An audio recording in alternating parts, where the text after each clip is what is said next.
and thank you for taking the time to watch this presentation. My name is Shawn Kanady. I'm the Senior Director of the Spider Labs Threat Hunt team, and with me is David Broggy, Principal Consultant and Microsoft MVP. Today we're going to be talking about Microsoft defense against the emergence of infostealer malware. And the malware that we're going to be using in this sample, in this demo, is the 𝗬𝗲01 malware. The 𝗬𝗲01 malware is a recent observation from our cyber threat intel team. It's first observed in 2022. However, there's a current campaign. Its current ongoing campaign started as early as September 2023. And what we've found is that this infostealer is being disseminated through Facebook and other social media sites. And it works a lot like other infostealers out there, whereby it is looking to steal credentials in browser cache. It's looking for crypto wallets and those things. But interestingly, with this particular set of this particular malware, it's also looking for Facebook account data. Now, why is it doing that? Well, it's using Facebook advertising to spread itself. And once it has gathered other Facebook business account credentials, it will then take over those business accounts and then use any advertising dollars in there to further spread its malware in a big circular loop. It has a sophisticated attack chain. It includes DLL sideloading. There's defense evasion techniques and research evasion techniques looking for sandbox and things like that. And again, it's using Facebook advertising to redirect victims to a Google or True hosting site where then they will download a zip file. And from there, once they are executing that application or those malicious binaries, it's using a number of techniques which include DLL sideloading.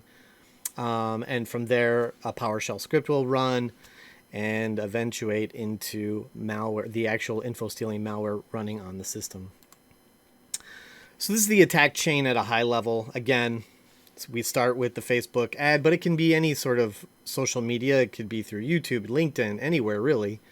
And so it's tricking the user into downloading something they might be interested in. There's a number of campaigns that the threat actors are using to target or lure victims, from Windows desktop software to gaming software, any of that type of thing. And once that zip file is downloaded, the victim will execute the malware, and there it's off to the races, going through its DLL sideloading techniques, running PowerShell scripts, and then eventuating into the info stealing malware. Once it's starting to gather the credentials, documents, and things of that nature, it's exfiltrating that data to C2 channels that the threat actors are monitoring for. And again, the last part of that is it's also looking for Facebook business account credentials so that it can then spread to others. So it'll hijack those Facebook business accounts, use advertising dollars that are already there, and spread to the followers of those businesses and others. So first observed in Facebook ads, here we have an example of awesome themes or desktop themes. These are things that they see that people are wanting, and it looks very legitimate. And once the victims are clicking on these things, that's where they're going to get that zip file. But we also see other themes. As we can see here, these are some of the other themes that they have been running. So as you can see here, different video games like Mortal Kombat, Minecraft. We have seen evidence of AI or virtualization type softwares. And so as they're running these campaigns, they're tracking the effectiveness of these campaigns, much like a business would track any other ad campaign. And they're seeing where they're getting the most clicks, the most views, and they're changing accordingly. So now we're going to step into the actual demo, and I'll just caveat that the info stealing malware is pretty silent. The victim is not necessarily going to see this running. It's going to run in the back end, and very quick So there's not a lot to see, but I will showcase where the malware executes, and then it is exfiltrating the data to those C2 domains. As I described, the victim would have landed themselves on a Facebook advertisement potentially, and they will see an advertisement for awesome themes for Windows 10 and 11. Once they click on the link within that Facebook advertisement, it will redirect them to a Google site or another top hosting site domain. And here you can see it looks pretty legitimate. Awesome themes for Windows 10 and 11. Free download and install. So we're going to go ahead and do that. And as you can see, we do get this zip file called Awesome Themes New 2024 zip. So we're going to extract that. And there we have it. And here you can see the executable as well as some other files. Now keep in mind, this particular executable in malware does test first to see, am I sitting in a virtual environment, because it's trying to avoid security researchers from reverse engineering this malware. So it's going to do a couple of checks when we execute it.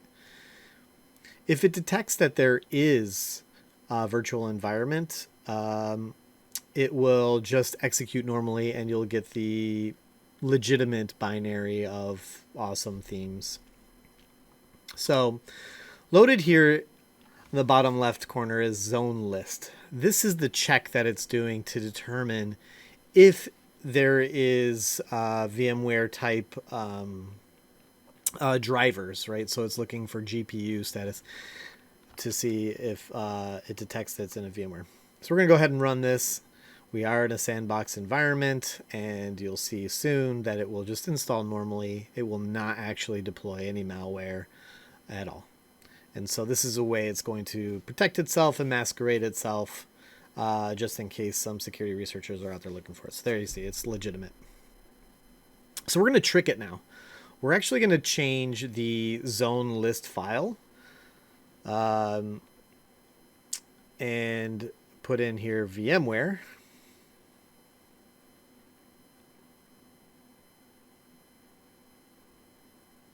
And we're going to go ahead and run it again. And as you can see here, 𝗦𝗽𝗀𝗀𝗶cie folder has dropped. It happens pretty quickly, but there it is, 𝗦𝗽𝗀𝗀𝗀 file or folder. We're going to go ahead and open that. And as you can see here, there's a lot of different files that it brings into play. Some of them legitimate, some of them not. But what we're going to focus on is the index.php file. This is what's going to execute our malware. So we're gonna go ahead and take a look at that. So right off the bat, you can see that the index.php file in the lower left is heavily encoded.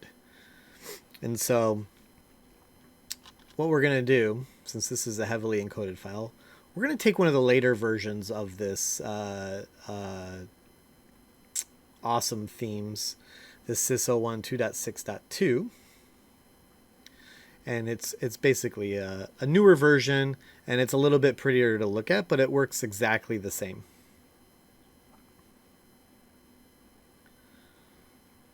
So we're going to go ahead and load that up. And here is the index.php file of this prettier version. You can see that it's not as heavily encoded. And what you can see are there are 3 domains where you see DML equals https ://-ong.top and //broggy.top and OSTIMATU.top. Those are all the C2 domains that this malware will be sending data to once it's successfully executed. However, there is anti sandbox in here as well. We'll change this bypass from false to true. And now we will trick the malware into thinking that it's not in a sandbox, and we'll go ahead and save that new index.php with that bypass in it, and we'll go ahead and run the PHP index.php file. And this is what would actually happen automatically as this malware is running, or as it's installed. And right off the top here, you can start seeing where it's starting to exfiltrate data. So what is it sending exactly? It's sending information about the system it's running on. So machine IDs, it's sending IP addresses, and it's also sending credentials and things of that nature. As you can see, there's an IP address right there. It's encoding some of this stuff, but it is sending in real time, and it will continue to do so as long as it's running for the life of the malware sitting on that system. This malware moves pretty quickly. It does do a number of techniques, including DLL sideloading, to avoid antivirus. It does look for sandbox to make sure that security researchers aren't reversing it and testing it. And it does also exfiltrate very confidential data, including machine information, credentials, and the like.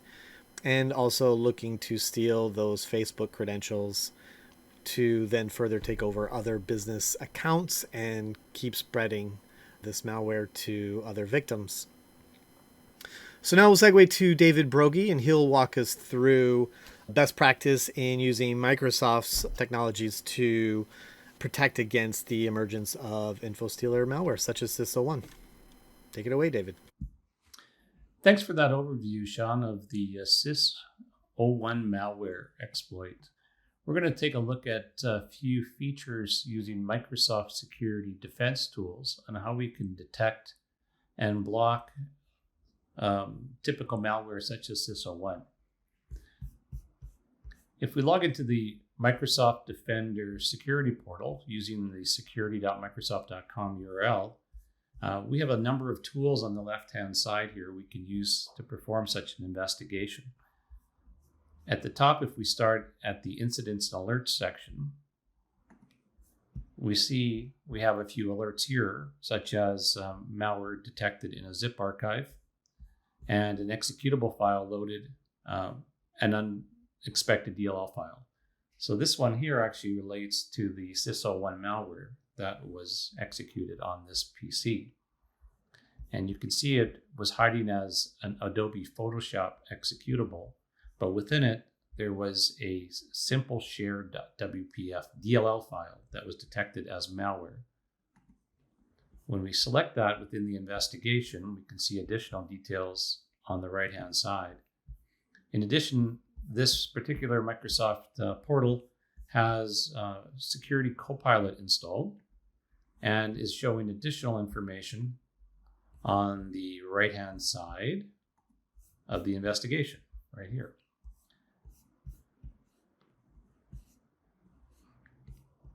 One of the questions I asked Copilot was to give me additional details on the DLL, and it explained that it had actually checked with VirusTool and noted that the hash associated with this DLL was definitely considered malicious. In addition, I asked Copilot to search this device for any additional zip files that have been used, and it provided me with a query which I can use in the advanced hunting within Defender to investigate deeper for additional zip files that would be used on this machine. And as you can see here, we've got a number of different zip files that probably are related to the same exploit or additional related exploits.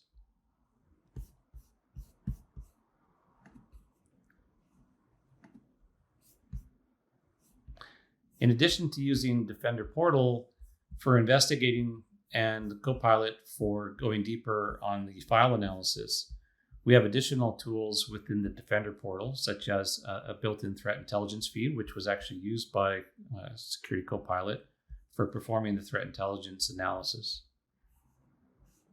We also have tools like Microsoft Sentinel, which is a SIM, which can be used to create additional correlations.